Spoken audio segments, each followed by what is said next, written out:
Desde 2020 só se fala numa única coisa, e o nome dela é IA. E não me levem a mal, eu sou totalmente a favor das IAs escrita. Ela é uma das que menos gera problemas para o nosso mundo, principalmente considerando que existem vários livros que já caíram em uso público. Então, basicamente, se eu quiser fazer qualquer adaptação sobre esse livro ou pegar toda a história desse livro para treinar a minha IA, eu posso. Sem contar com as plataformas gratuitas, como o Claude e ChatGPT, que se treinam a partir do usuário. E meio que você já sabe disso, que ele está treinando a partir das suas conversas. Ou até mesmo o Grok, que simplesmente treina com as coisas que você tem no Twitter.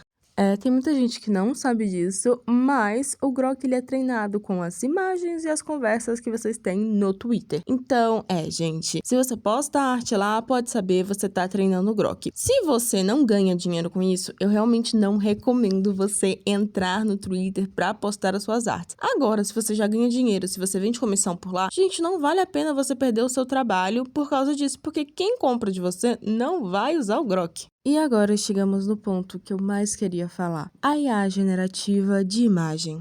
À primeira vista, ela é um programa bobo e fofo que você consegue utilizar para criar várias imagens. Só que tem dois problemas, e um deles é o menos importante, que é basicamente o roubo de propriedade intelectual. Gente, entre os crimes, esse é o menos pior que pode acontecer dentro de uma IA. Diferente do outro problema que tá bem na capa do vídeo, esse aqui é o que menos se comunica com a população. Independentemente do que acontece, as pessoas acham que o artista só quer ser arrogante, principalmente porque exige hoje em dia, e sempre existiu, o mito do artista com o dom, que ele basicamente nasceu sabendo desenhar ou sempre mostrou uma grande capacidade de desenho. E como para muita gente, arte, marketing digital, design são luxos que elas não podem pagar, quando elas viram a IA, elas perceberam que talvez ela facilitasse a vida deles. Só que essa é apenas a ponta do iceberg. Apesar do que muitos acreditam, até mesmo o próprio Elon Musk, que daqui 5 anos vários trabalhos vão ser tomados pela IA, gente, é muito difícil que isso aconteça. Primeiro, porque vários desses trabalhos exigem conhecimento científico, e as IAs tendem a alucinar e falhar muito, pelo menos. Tanto que, recentemente, o líder religioso está processando a empresa da OpenAI simplesmente porque o ChatGPT disse para ele acreditar em Deus e não no hospital. Então você já tá vendo como é que o bicho alucina. Tirando esse grande elefante da sala, bora falar agora sobre o que vocês viram na thumb. Por que eu digo que as IAs alimentam a cadeia de pedos?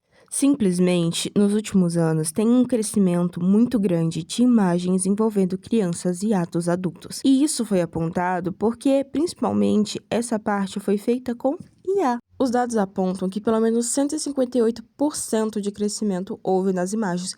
Essas o que a gente consegue ver e que eles tiveram contato. Imagina as que estão no celular de pessoas que simplesmente elas guardam para elas. E nesse momento seria muito fácil da minha parte falar: mas isso é culpa do usuário, a IA não foi criada para isso e as pessoas têm que parar de usar a IA de imagem simplesmente por isso. E, gente, é muito fácil falar isso e tirar totalmente a responsabilidade das empresas. Mas a verdade é que quem permitiu que isso pudesse acontecer? Quem permitiu que a IA pudesse criar esse tipo de imagem?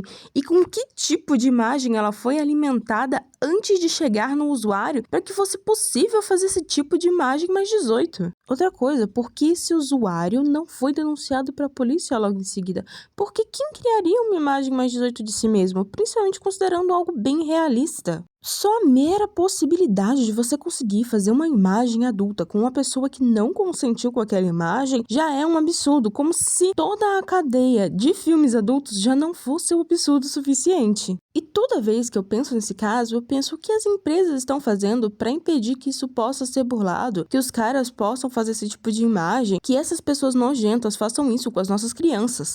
E a resposta é nada, porque, gente, é simplesmente eu só ir no computador de uso público, criar um e-mail totalmente aleatório que não tenha nada a ver com o meu nome, vou lá, logo, faço a imagem do jeitinho que eu quero, depois eu passo para um pendrive e apago tudo, e na hora deles pesquisarem, vai bater num negócio de uso público. O e-mail nunca foi vinculado à minha conta de celular.